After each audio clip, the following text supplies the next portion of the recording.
Music and Politics. This event has been organised by the team behind the Dear Green Bothy, a free public project exploring how arts, culture and creativity can help different communities address the challenges of climate change, hosted by the University of Glasgow. Now today I'm joined by an incredible panel, a fantastic panel, obviously. We've got Stuart Cosgrove, who's a journalist, author and all-round massive soul fan. Nelson George, need I say more, another author, filmmaker, incredible music man who has so much knowledge and met so many people and is an authority on black music. Emeli Sandé, one of Scotland's finest and greatest soul and pop singers and successes, and one of my favourite people as well. And Corinne Bailey-Rae, Leeds. We all know about Corinne and her success, her Grammy nominations and her successful albums. Okay, so I'm going to start by talking to the panel about this incredible album, What's Going On, which has been said is the best soul album, the greatest soul album ever recorded. I was told that the moment I bought my first ever record. Marvin Gaye's What's Going On is the greatest soul album of all time. I tried many times to find a reason why it isn't, but I keep going back to it and saying, oh, yes, it is. So I'm going to start with, let's see, who should I start with? Can you remember the first time you heard What's Going On? Tell us about the feeling and emotions it generated. How about you, Corinne? I think I can't remember the exact first time, but this was a record that I grew up with in my house. So I remember seeing the cover and seeing this man that I didn't know in this, you know, with his collar turned up and the rain coming down, and it seemed so serious. And I didn't understand the politics or the message, but I remember the feeling of these layers and the strings and how it was like sort of being lifted up on a cloud. You know, it had this celestial kind of soulful feel that was really specific to that record. So I remember kind of hearing my parents put it on and thinking, oh, it's that sort of dreamy, complex, emotional record. And I didn't know what it's about at the time, but I always remember the cover and the sort of intensity of that look. You know, it wasn't cheery. It was like, this was a serious piece of music. And Stuart, I'll ask the same question to you, sir. The impact it had on you the first time you heard it. As a young, obsessed with music, living in a scheme here in Scotland, when I first heard the album. Now, I had already become utterly obsessed with soul music and was just about to leave home to go to the north of England and immerse myself in the northern soul scene, the kind of academy of obscurity in soul music. And what really fascinated me about this album was that up until then, by and large, it's an exaggeration, but by and large, soul music had been arriving into the UK as singles, as 45 RPM. That was what came imported or were released in the UK. And it wasn't that common that you would get a whole album put together in this almost conceptual way. And for me, that was one of its real importance historically. It was kind of milestone, really, because it was able to touch so many different social issues, and it felt as it had been composed rather than just simply rushed released to the charts. So I was fascinated by it, obsessed with it, and I still think it's the greatest soul album of all time. Oh, you've answered that already. Emeli, you're the youngest on the panel. I think I'll go to you because everybody says the one thing that you associate with What's Going On, Marvin Gaye, is it's timeless. It is a timeless piece of work that I'm sure every artist would love to have one of them in their discography. I've made something that doesn't date. You must have heard it after everybody on the planet seems to have heard it. So how did it still impact you? Yeah, I remember my dad first introduced me to the album. And I feel like looking back, he probably was waiting for an age where I really understood its importance and what he was talking about. I think maybe I was around 11, 12. And it was the first musician he'd introduced me to kind of in the same conversation as key figures within the civil rights movement. So it's the first musician he'd ever kind of put in context with other kind of lectures he'd give me about important people in that movement. So that's why it stood out to me, because I thought, wow, this must be a very deep piece of music if it goes even beyond the music industry. And you know, it was him and Bob Marley. My dad really sat me down and said, you need to listen to these pieces of work. And when I first heard it, it just kind of pulls you into this movie. You know, it's so visual with all the different sounds he uses. And it doesn't feel like he's put songs together. It feels like you were saying, he's composed this full movie from track to the end, from the first track to the end. So yeah, that was my memory of first listening to it. Okay, I'm going to head to you, Nelson. But before I do head to you, I'm going to add the thing that Motown Records was a juggernaut. I mean, even you couldn't ignore Motown's like you couldn't ignore the Beatles. It was that big, even in the UK, as a record label. So Marvin Gaye, to me, was their usher of the day, you know, their sort of Prince, you know, I don't mean Prince the artist, I mean their golden boy, you know. He made sweet love songs, Tammy Terrell, he made great songs. They were all pop-tastic, soulful songs. So for me, I'm expecting, when I first heard this and I heard the old Motown stuff, this was a bolt out of the blue as far as everybody's concerned. So Nelson, can you give us an idea of what it was like historically at the time when this record was produced, also the impact it had on you, and tell us what was happening socially in America? Well, you know, the way to look at what's going on is that in the context of what was going on in Black America and America, there was a great expansion in terms of the artistic reach. When I say that, what's going on is part of a world where you have Miles Davis doing Bitches Brew, and you have Sly doing There's a Riot Going On. And you have, in 1971, it was the first debut album of Bill Withers. It was the first debut album of Gil Scott-Heron. So within the realm of Black musical culture, there was a great expansion that reflected what was going on socially, in that we had the civil rights movement in the 60s, We Shall Overcome. But Dr. King has been dead 3 years when this album comes out. So we're in another era where we're having the Black Panthers are very prominent. There's a great deal of interest in Black nationalism. We're starting to see Black mayors get political power in many cities around America. So we're going out of the era of sort of civil rights marching that Motown was the soundtrack for, into an era of a much more reflective and a much more expansive kind of way of Black culture.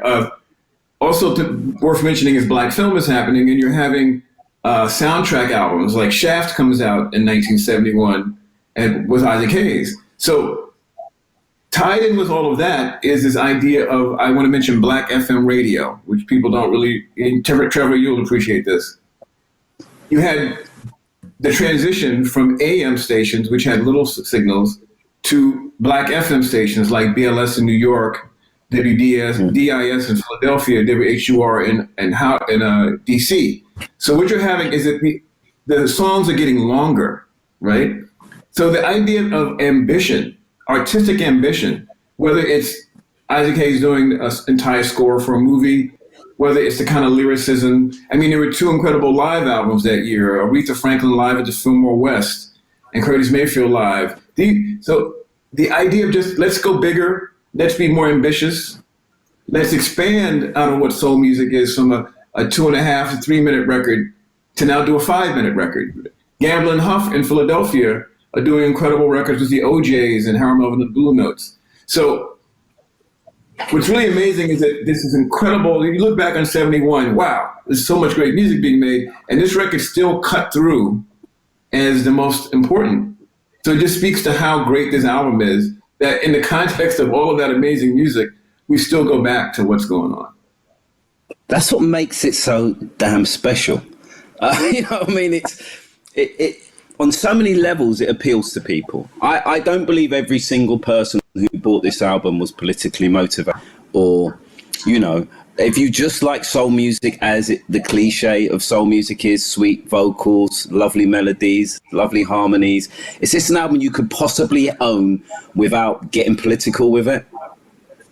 Well, yeah, but I mean, I also add, in its conception, you're hearing scat singing in what's going on, right?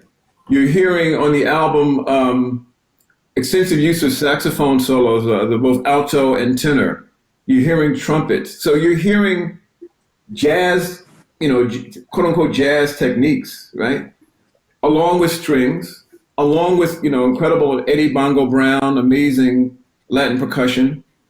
And you're also hearing, choral harmonies. I'm sure the singers can speak to this better than I can, but when you hear like the end of Inner City Blues, there's this whole section where the rhythm stops and there's people singing in these beautiful, almost angelic harmonies. And a couple of times on the album, there are these moments. So what I would say to you is that Marvin is taking from jazz. He's taking from quote unquote soul. He's taking from Latin music. I know he was attending, I'm sure Stuart can speak to this. He was going to classical concerts at the Detroit Symphony. When you listen to this album, you're hearing an explosion of creativity because he's not boxed in by the Motown sound. He's creating a new template for what a soul artist can do. Stuart, this problem that the boss of Motown Records had, Berry Gordy, who just was constantly having an assault on the top 10 of the charts, with his star artist coming up to him saying, I want to make a political record, I want to make this kind of record. Can you shed some light on the struggle Marvin had to get this released?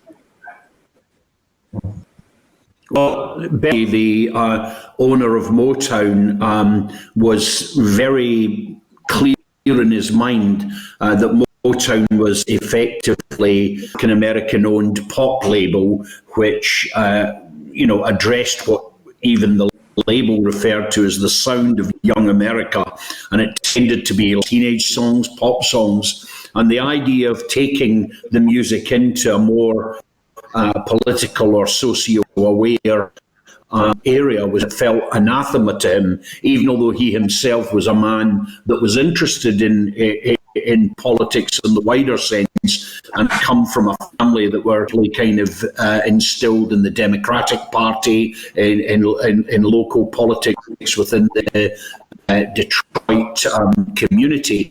The thing that started a big problem for Berry Gordy was capacity. By 1965, 66 into 67, you mentioned earlier that Motown was the most successful pop label in the world.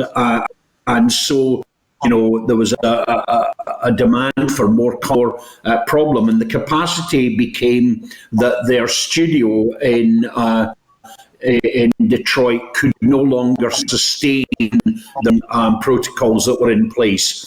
And so Berry Gordy bought what's referred to as Golden World Studios. Golden World was one of many small independent labels, and Rick Tick and Golden World were two of the most prominent. You have to remember at this time that Detroit was almost like a peak for all of these small kind of labels that had emerged. And because Berry Gordy bought over the Golden World Studios, he was able to expand the capacity of recording. And one of the things that Marvin Gaye was great at was just simply being there through the night, from midnight on, with groups, kind of like-minded musicians. And, Nelson makes the point about the influence of jazz, and quite a lot of them were local Detroit musicians that would gather and sort of jam in the way that jazz music would historically do. But I wanted to do a little kind of shout out for of musicians that people don't always think of when they think of Motown or think of this album. And the Detroit Symphony Orchestra, which was in downtown Detroit, had also recruited largely from Eastern Europe, virtuoso musicians from the Flavia, from Poland, from the Czech Republic, and they had taken out citizenship in Detroit. And many of them worked shifts, and particularly within this album, you can start to feel that kind of orchestral, almost smooth orchestral, the use of violin, cellos, things that hitherto hadn't really been part of the kind of mainstream R&B world. So it was a very, very interesting and fascinating context, as well as social and political context. Yeah, we've got two musicians with us, as Nelson alluded, that they will probably hear things in this album that I wouldn't recognise. Corinne, when you listen to this album, what is it musically that I mean, you did mention it, but what is it that music is different to music of that period that if you have much music of that period that you can think of?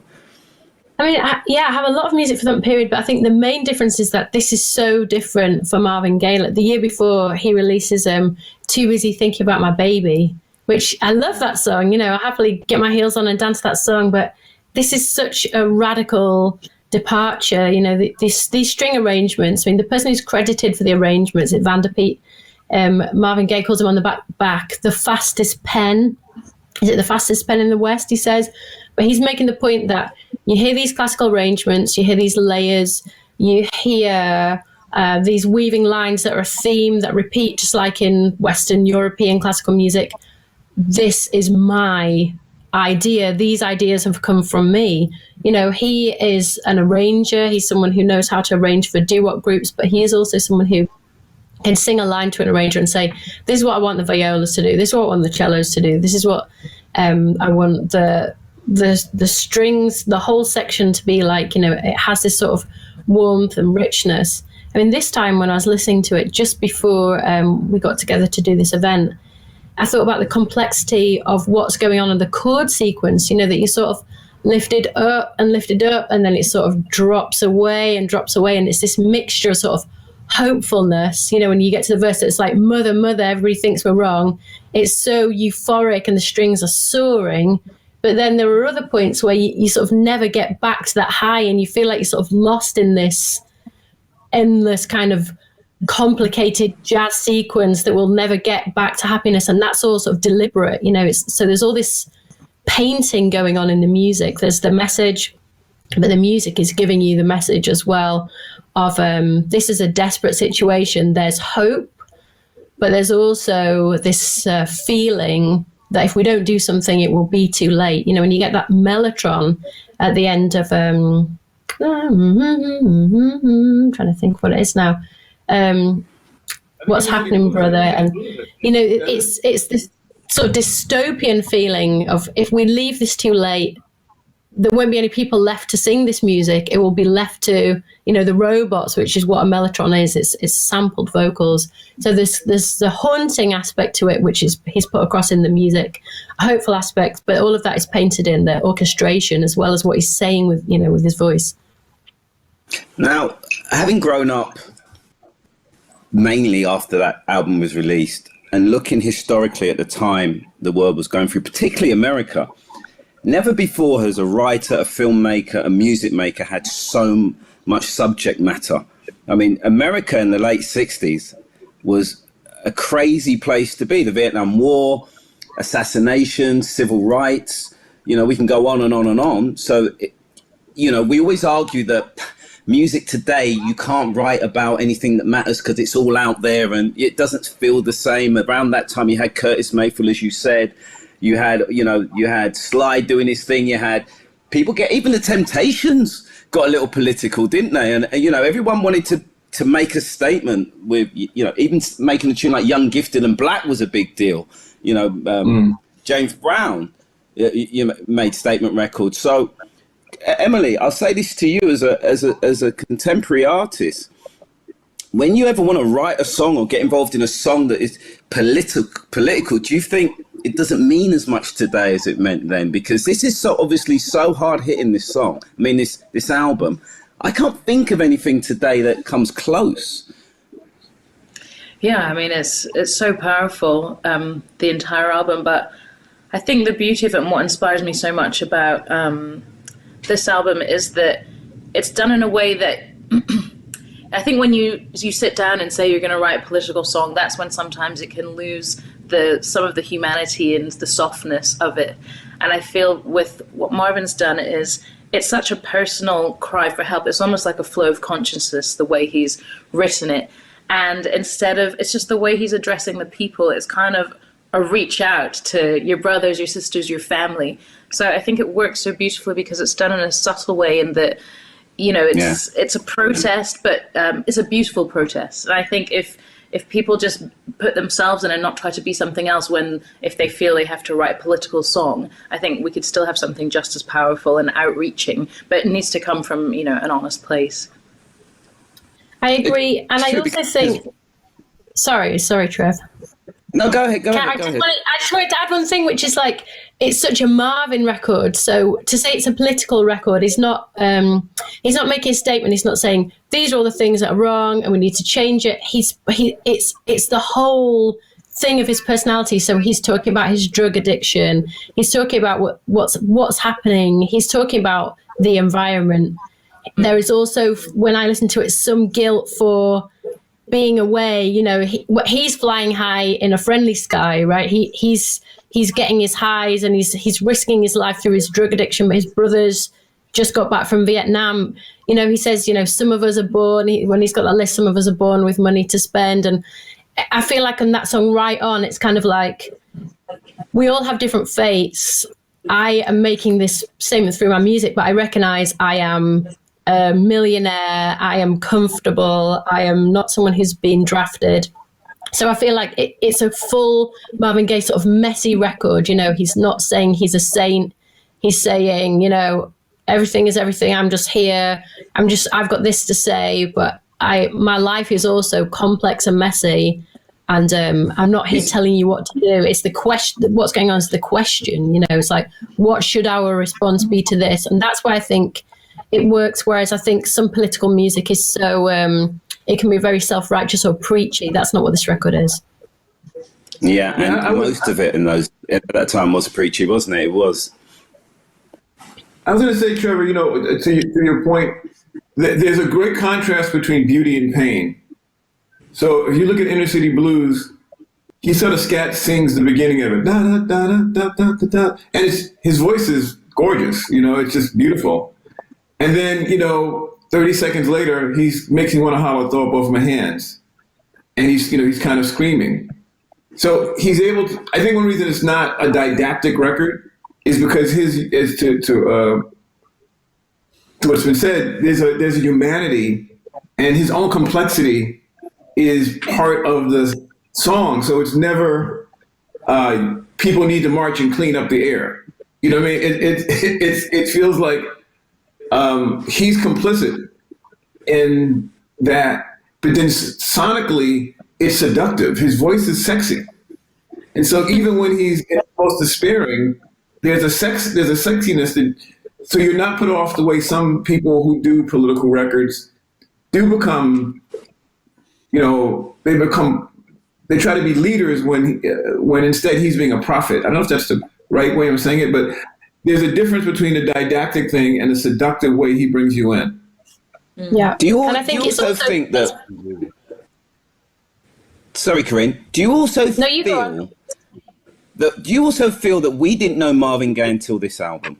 He seems to come across as a vulnerable soul with a huge message, and almost on the verge of tears in this album. You know what I mean? It's like I feel so personal with this record. When I listen to any Marvin Gaye album, this is the one that you put on and you feel this man.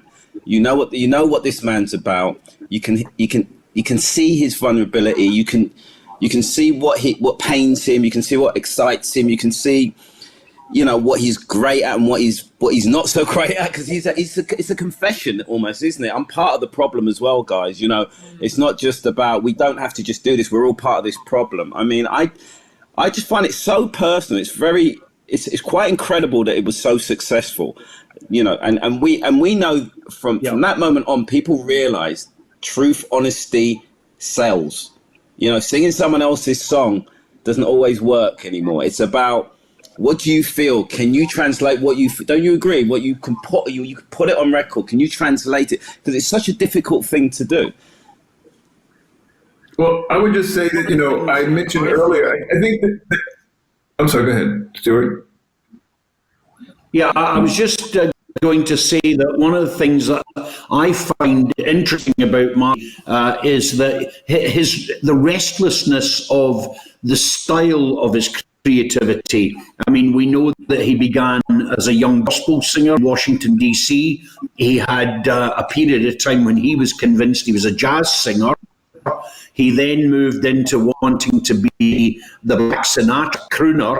Then we know he had these great soul duets with Kim Weston and with Tammy Terrell.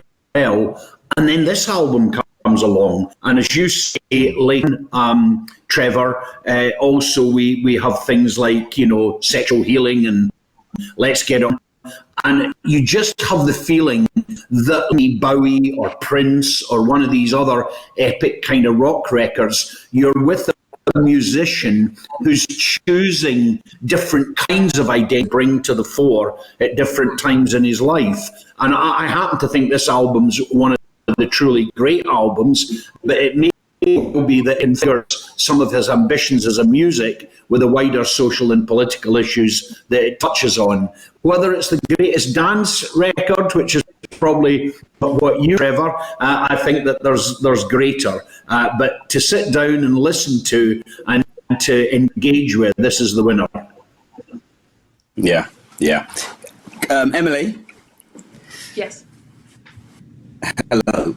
How has it influenced you, and why do you believe it's still a success? It's still so successful today. People still probably buy this album every day. Someone around the world buys this album, as they do with a Bob Marley record, or some of those great timeless albums. How is it? You're the youngest here. I like saying that, so I want to know how it affects your generation. It affects me in, one, I think it's so successful, just going back to its honesty. I think, sadly, as you were saying at the beginning of the call, it's still all going on. And this, there's progress that's been made from when this album came out, but we're still essentially in a very similar situation. So I think it's popular for that reason. I think it speaks to everybody just from the vulnerability of it and the openness. And as a musician, it influences me in ways that the way he's pushed himself and kind of combined these different genres, he's done something so complex, but managed to present it in quite a simple way. If you didn't analyze what he was doing, it sounds like a very simple record, as Corinne was saying, but underneath there's all of these very intricate, very clever things happening. But to the ear or just to the listener, well, to me at least, it just feels like a wave, and then it finishes and you want to put it back on again. So it's such an art to be able to do something so complicated but make it sound simple. So for me, that's the way it influences me, to always try and push to different genres, but do it in a way that doesn't, you're not just doing it for the sake of being clever. You're doing it to kind of, add depth, but still allow it to be open to the listener. Yeah, we've had a lot of Marvin Gaye sound-alikes since the release of this record. People trying to achieve somewhere near what he achieved with that record, but we still go back to the same album time and time again. A year or two can pass and I leave it alone and I get excited at the thought of playing it one Sunday, from start to finish. We talk about its relevance today. So much has happened in the last couple of years. Do you think if Marvin was around today, do you think if Marvin had to make this record again and hadn't made it before and he was around today, he could have made a record that was relevant and could touch us even in the world we live in now? And when I say the world we live in, I mean the information we get now is so much, it's so different to the way you got information then. And no doubt in those days, Stuart and Nelson, you can shed light on it. It was radio, it was television, it was newspapers, and it was what you experienced. That was it, wasn't it? I mean, I think what's interesting. Go ahead. No, go on. Go ahead, Stuart. Go ahead, Nelson. Basically, I would. All right, I'll say Nelson, go ahead. Okay. I'd say the last, thinking about recent music, the Kendrick Lamar album from a couple of years ago is the closest record to me that had the same sense of personal expression, political thoughts and sociological thoughts, and excellent music. And what's interesting about that was the album was that he also referenced jazz. That album is the album that introduced a lot of people to Terrace Martin and Kamasi Washington And there's a whole incredible group of young musicians out of Los Angeles who've been making great music. But that Kendrick Lamar album introduced him. So I think it's interesting. It struck me that going back to that source of so much Black creativity, which is jazz, and using it in a pop context, or not even a pop is not even the right pop, not even the right word for it, but using it in a new musical context, where Marvin fused, R&B and jazz and classical music. Kendrick took the tools of hip hop, but also used great musicianship and musicians who could bring another level to it. So I think that when I think about contemporary music, that's the closest example that comes to mind of a record that had that ambition, and I think was pretty successful in mixing all those elements. I would agree. I was going to talk about To Pimp a Butterfly as well, because it was a landmark record, but also you can appreciate a song like All Right just as someone who's interested in hip hop, and see how many words he's going to fit into these 4 bars, and then see the flow he's going to choose for those 4 bars. And it's incredibly inventive and incredibly musical. And as you say, bringing in lots of elements of jazz and hip hop and soul. And, when I saw it, he performed on Ellen with 2 contemporary dancers, and someone was painting in the background. And that's, I think, that's been one of the things that have been influential about this record, about what's going on, is that it opens the doors in terms of performing music from Black people or in Black space. That it says, like, everything is permissible. There's dance, there's literature, there's art. It's not pretentious to reference any of these things. It's the artist's right. I feel like what's going on is someone saying, you have danced to my music before, you have appreciated my cute sweaters, and I have entertained you, but now I am fully revealing myself, and I am allowed to do that in my art. And so I think that's one of the legacies of it. It's like nothing is off limits for the artist, and especially for the Black artist. He's saying, I'm not just an entertainer, which is really important in its political moment. And the fact that message, I'm not just an entertainer, becomes successful is, the thing that many artists dream of. And I guess, Kendrick gets that right on To Pimp a Butterfly, certainly. Stuart? Trevor, I think one of the other issues that makes it for me quite a formidable record is it's been permanently, at the top of the charts and people's tips. When I was at the NME, it was comfortably the best record of all time, and this was in a magazine that was just steeped in rock music, and yet Marvin still won every year in the polls.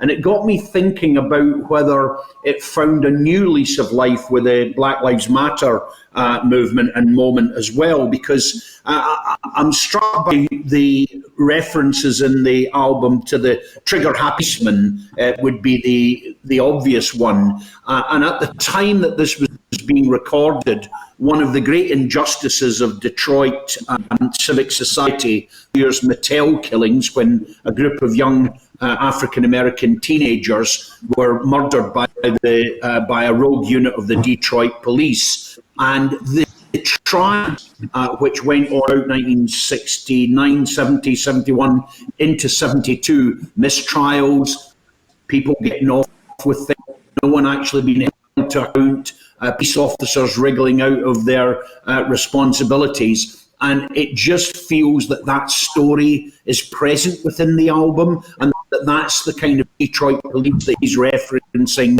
the trigger happy people. Now, of course, that's something that resonated again, in Ferguson, in Minneapolis. And so I think for some reasons, you get the feeling that this was written almost as a prequel to what we've been living through in the last few years.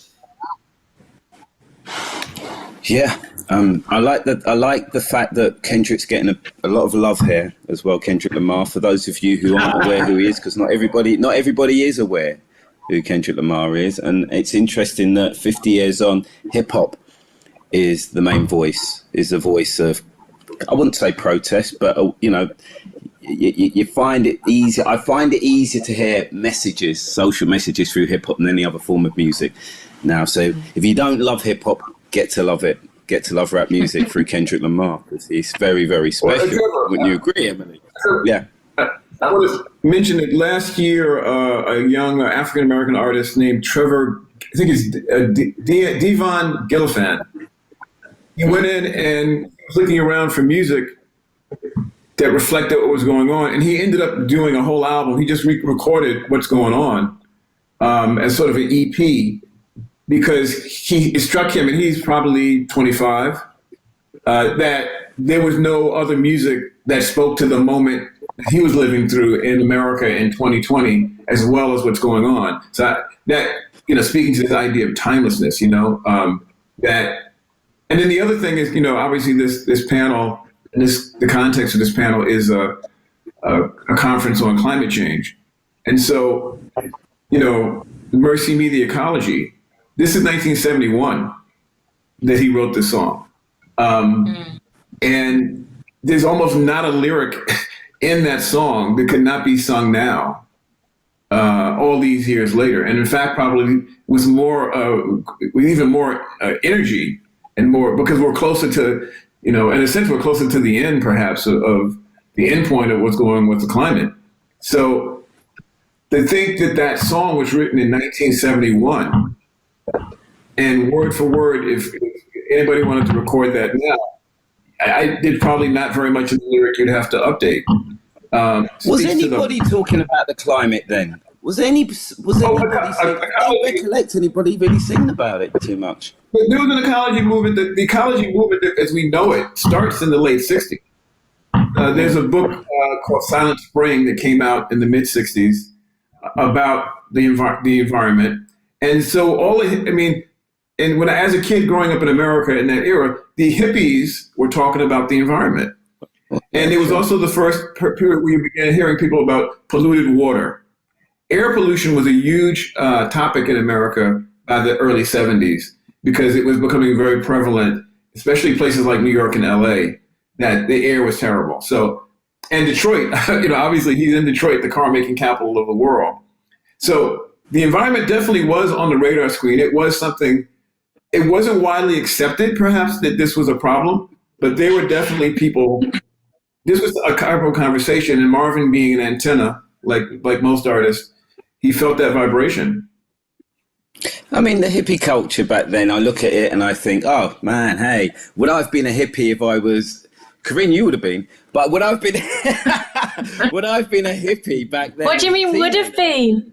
That's the biggest compliment I can give you. You are a flower. So I'm saying that it was easy for them to be dismissed as dropouts from society who just want to do drugs and not work and go to festivals. It's like the festival was born and hippies are all there getting high on LSD or whatever. And whatever they said, apart from, I suppose, the anti-war and the segregation stuff that they campaign. I mean, you kind of know they're going to do that, but I don't know if were they being really heard? Were they being taken very seriously? Talking about they were making climate then? Let me tell you something, Trevor. That's something about movements is that people laugh at movements when they first happen, right? Mm. But if you track the anti-pollution campaigns in the ecology movement and the tree huggers of the 60s and 70s, that leads directly to the interest in climate change. But they were the people who put it on the radar of the culture. And where are all the flowers going? Trevor, where are all the flowers gone? That's a song from the 60s.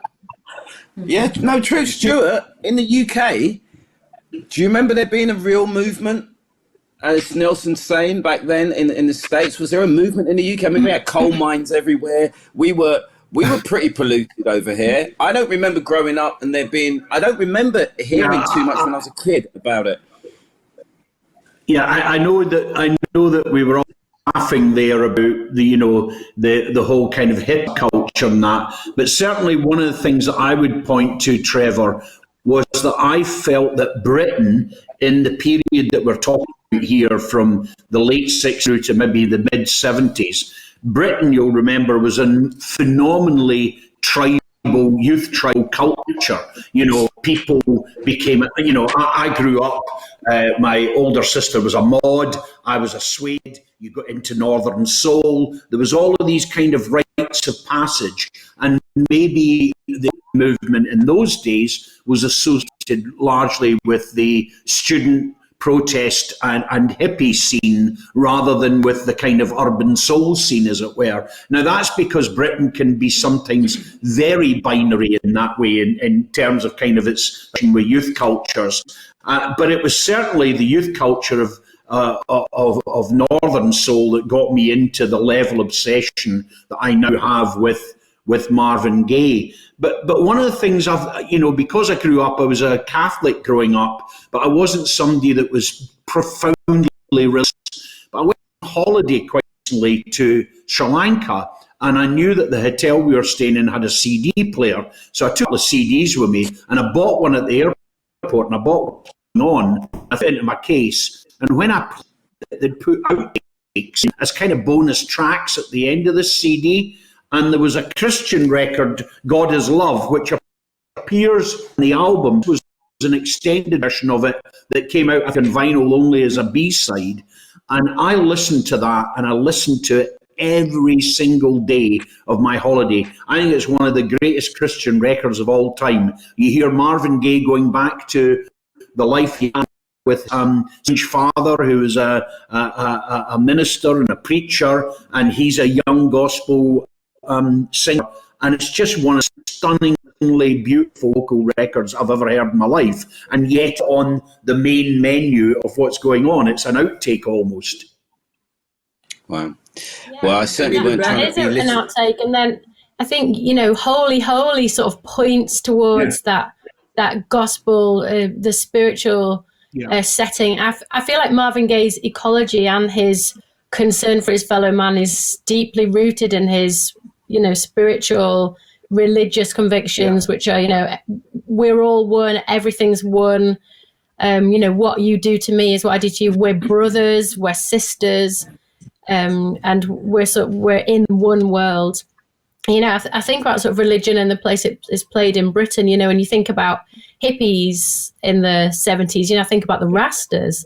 And I think like Rastafarianism has that in its heart, doesn't it? It's about how we treat other people, but it's very much about how we treat the earth. They're ital, they don't eat meat. They think about capitalism, they think about trade, they think about how they use their money, Babylon must fall. So I feel like this must have really resonated in Rasta communities as well, where, it's not like it sounds like reggae, but the message of let's think about what we eat, let's think about what we put in the water, let's think about what we put in our bodies, let's think about how we use our money. Those were things that must have been in the sort of, at the heart of the immigrant Black communities in the UK at the time this record came out. And the thing I was trying to say, certainly not the forum to belittle hippieism, here, is that because these people are out of society, Rastas, hippies, and that's why media didn't take them as seriously as they should have, because into politicians and people in authority and people who dropped out of society who are spreading this message of love, caring, brotherhood, the environment are like bunch of tree huggers. Who cares about them? They don't work. They don't do night. You know what I mean? And every time I look back at documentaries and that's how they were treated. It seemed it's like no one, unless they marched 10,000 of them marched in a line. That's the vibe. They were controlled a lot easier then, weren't they, in terms of media? Now there is no control. These ideas, when you introduce provocative ideas, they seep into the culture. And whether it's being a vegetarian or vegan, or whether it's environmental interest, these are things that may have been outside our thoughts in 68 or 70, but because they were right, and because they fought the good fight, it's penetrated into now everywhere in the culture. I was going to also point out one thing I wanted to say about going back to talk about the music of Marvin is, I think one of the things that unifies this album is his voice, or I should say his voices. And what's really remarkable when you listen to this record is the different ways he uses his voice to communicate emotion. I interviewed him in 1983, I think 83, when he was on the Sexual Healing Tour, his last tour. And he said to me, I have three voices. He said, I have falsetto. He said, I have a rougher soul voice, and I have like a smooth tenor voice. And when you listen to this record, I think this album is where he perfected the technique of how to stack those voices and how to interplay so he sings with himself.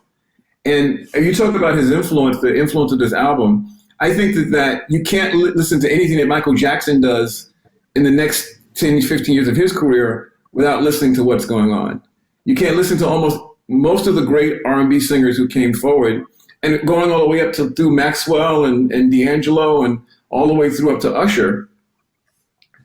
Marvin's innovations of how to use his voice and to multi-track his voice, I think is one of the most influential techniques in Black music, alongside anything that Stevie did with the synthesizers, because he was able to use the technology of the studio in a way that made singers into choirs.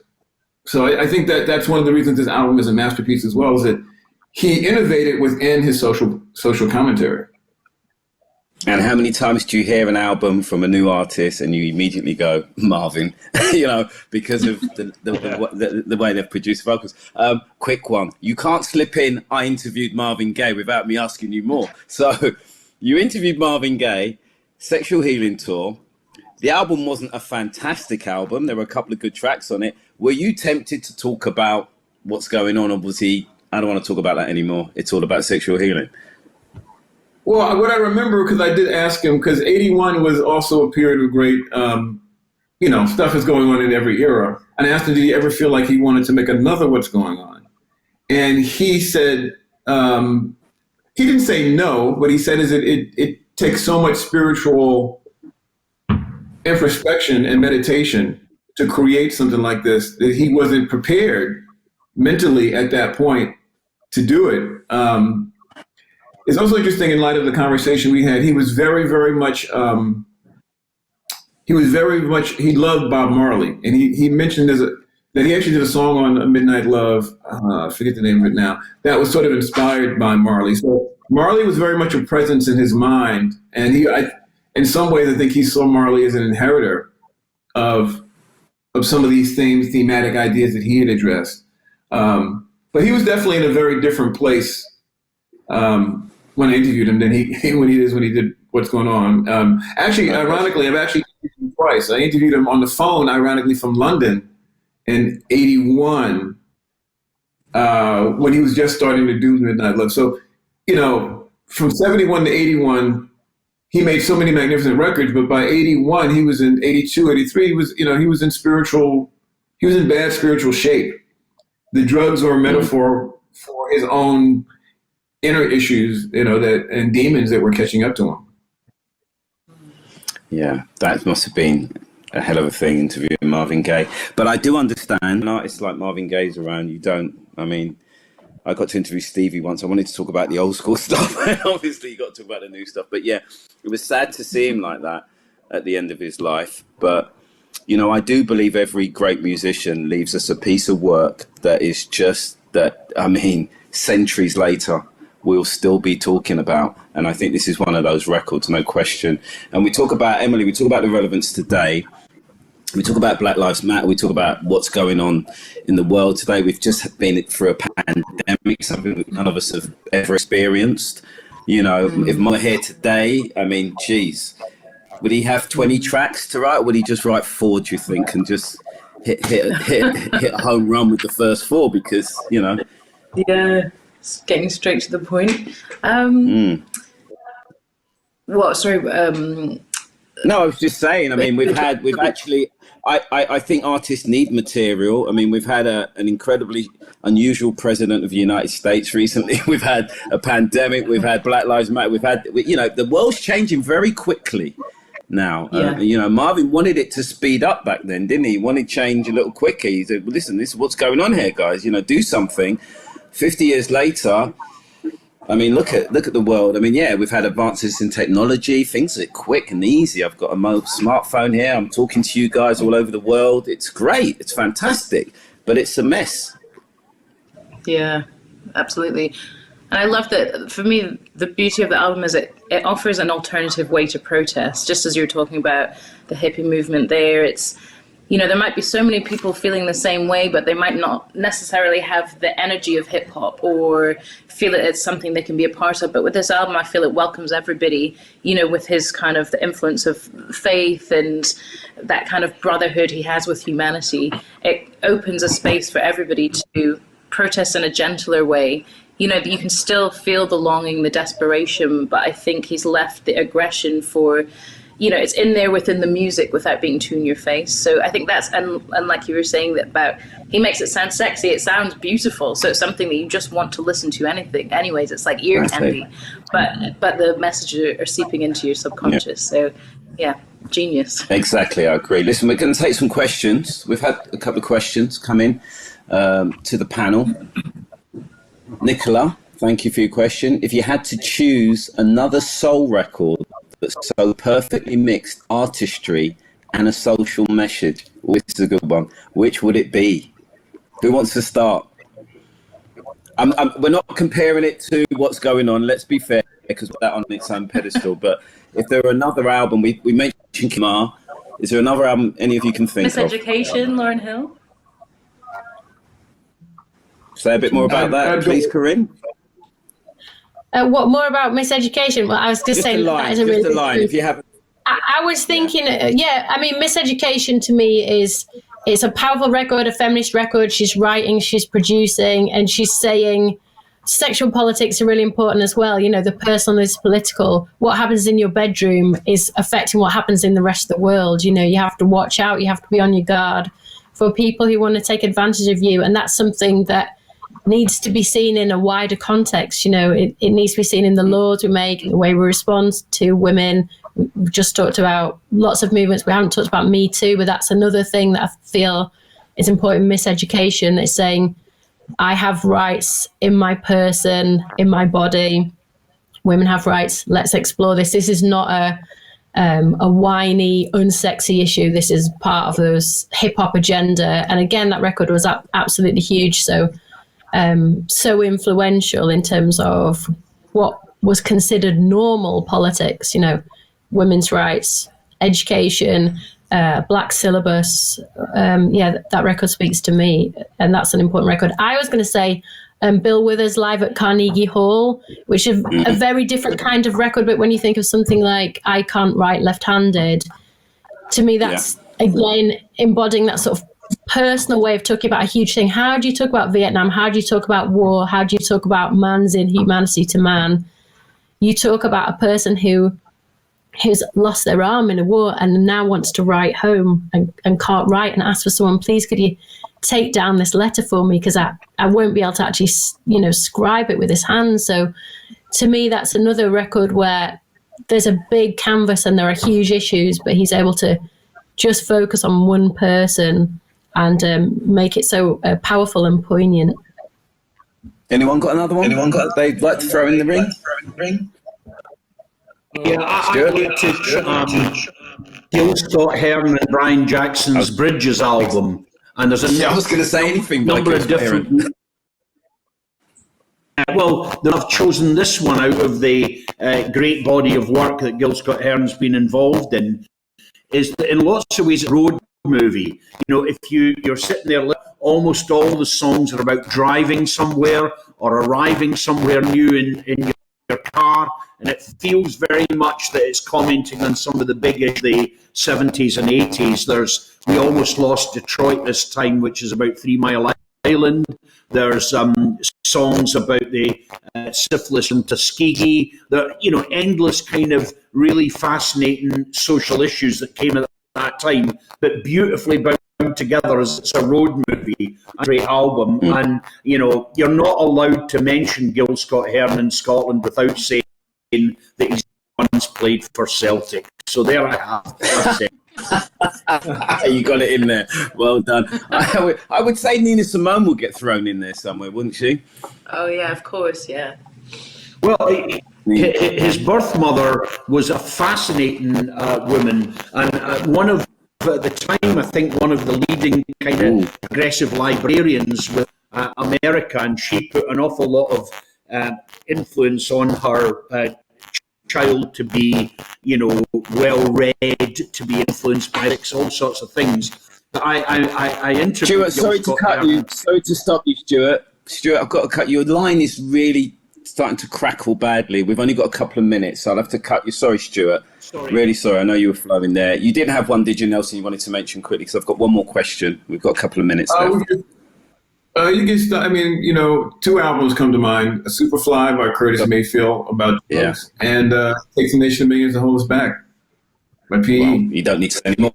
You don't. It's in the title. Superfly, my favourite soundtrack ever, I think, that one. John Neil Rice, final question, everybody. Do you think the leaders at COP26 could learn anything from this record? I would my only thought is messaging is the medium.